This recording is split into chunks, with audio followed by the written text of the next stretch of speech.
time has officially run out. We don't have a season that says a lot more about the WNBA league than us because we're ready. Like, we are all training, we are all playing, we are ready to go. But we are not going to play for less than what we deserve. So stick with me, because what's unfolding right now is huge. At this very moment, the Indiana Fever front office is locked in, gathered around a table with one decision in front of them. A decision that could shape their entire 2026 season. The deadline has arrived. Every WNBA team must now submit their protected player list ahead of the expansion draft. With new franchises, the Portland Fire and Toronto Tempo, officially joining the league, the rules are tight. The Fever only get to protect 5 players, and 4 of those spots already decided. Caitlin Clark, Aaliyah Boston, Kelsey Mitchell, and Lexi Hull. No debate, no hesitation. Those names are set in stone, but that final spot, that's where everything gets complicated. The shot we've seen Caitlin Clark make as a pro.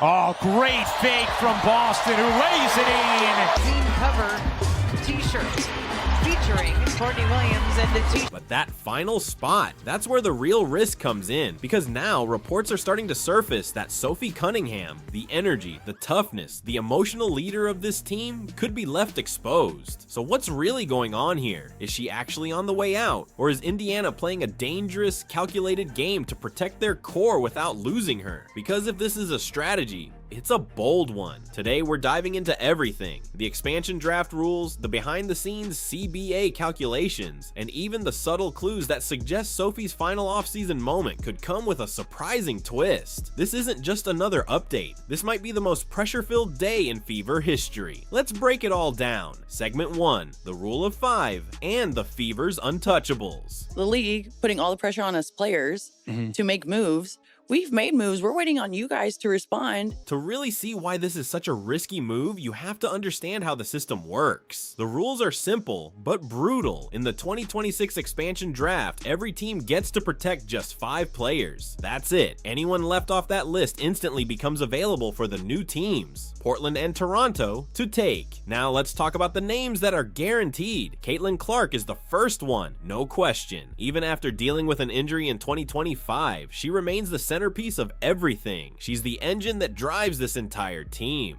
Games with that groin injury.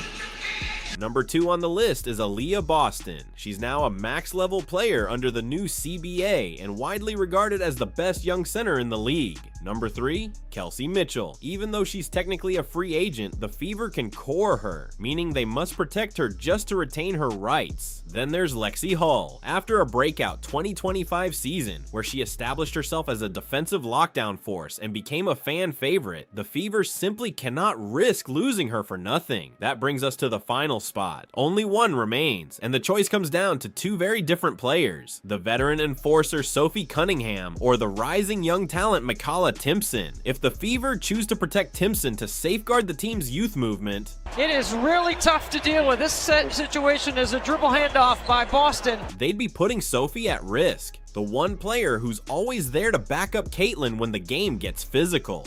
Segment 2, the free agent loophole gamble. And at the end of the day, like, I think they're waiting for us players to crack. I'm telling you, we are unified as it gets right now. So why would the Fever even consider leaving Sophie unprotected? Sounds insane, right? But here's the logic behind the free agent gamble. Sophie Cunningham is an unrestricted free agent. Under the expansion draft rules, if Portland or Toronto selects an unprotected free agent, they earn the exclusive rights to offer her a supermax deal. Now $1.4 million under the updated CBA. The Fever might be banking on this, that neither Portland nor Toronto will waste their one expansion pick on a player who could simply say no and walk away. It's a calculated move, but it's risky. Sophie's star has only risen since joining Indiana. Her Show Me Something podcast is blowing up, sponsorship deals are peaking, and she's become the veteran voice of the Caitlin Clark era, the player who anchors the team's identity both on and off the court. That's a flagrant foul. It's a hard foul.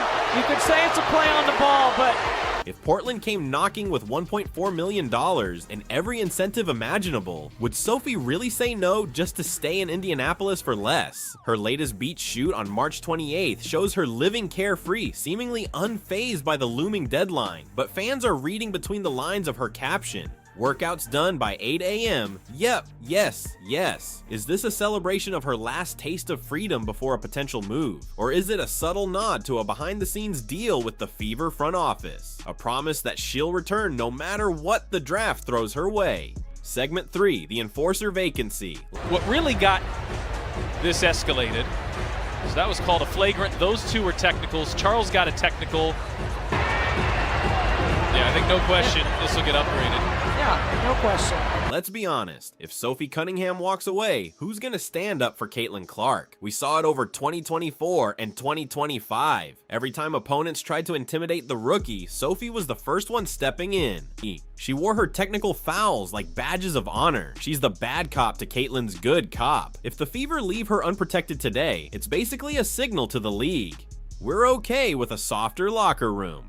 Sure, Sophie has her chaotic side. Her sister recently shared clips on Instagram of Sophie driving while on the phone in construction zones. But that same chaos, that's exactly what the Fever need on the court. They need a player who thrives in the mess, who isn't afraid to shake things up. If Toronto picks her, they're not just getting 8.6 points or 1.7 3-pointers per game. They're taking the heartbeat of the Indiana Fever culture. This has done a nice job coming on the road, keeping Indiana Fever in check offensively, and Sophie Cunningham, you cannot lose her. The Fever's gamble. They're hoping to find another enforcer in the WNBA draft. But here's the truth. You can't just draft a Sophie Cunningham. You can't draft that kind of grit, that loyalty, that fire. Fans are flooding the comments on her latest bikini post. And it's not just about the photos. It's the fear, the dread that this could be the last time they see her wearing Fever colors. Segment 4, the CBA and the $7 million cap reality. Nice give and go. Clark right at the cup, and she gets the sprint ahead of the ball that I'm talking about.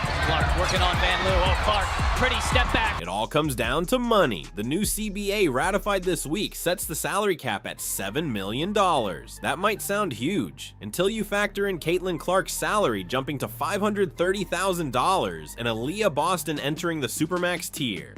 Suddenly, that cap space vanishes. If the Fever protects Sophie today, they're basically committing to paying her a top-tier veteran salary. If they leave her unprotected, it could be a calculated salary dump, freeing up room for a major free agent signing in mid-April.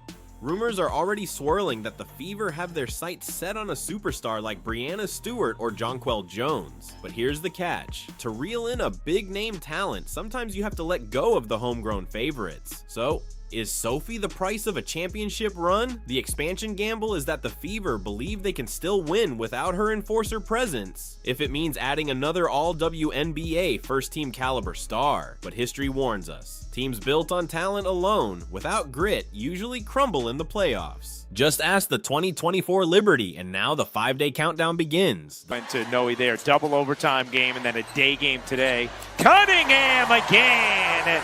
Sophie Cunningham. The list goes in, 5 names locked, and now Portland Fire and Toronto Tempo know exactly who's available to steal. We won't see the official list until the draft, but the leaks have already begun. If Sophie Cunningham isn't wearing a Fever uniform next season, this will be remembered as the day the Caitlin Clark era lost its heartbeat. But now I want to hear from you. If you were the GM today, who gets the final protection spot? Sophie Cunningham or the rising Michaela Timpson? Do you risk losing your enforcer to save cap space?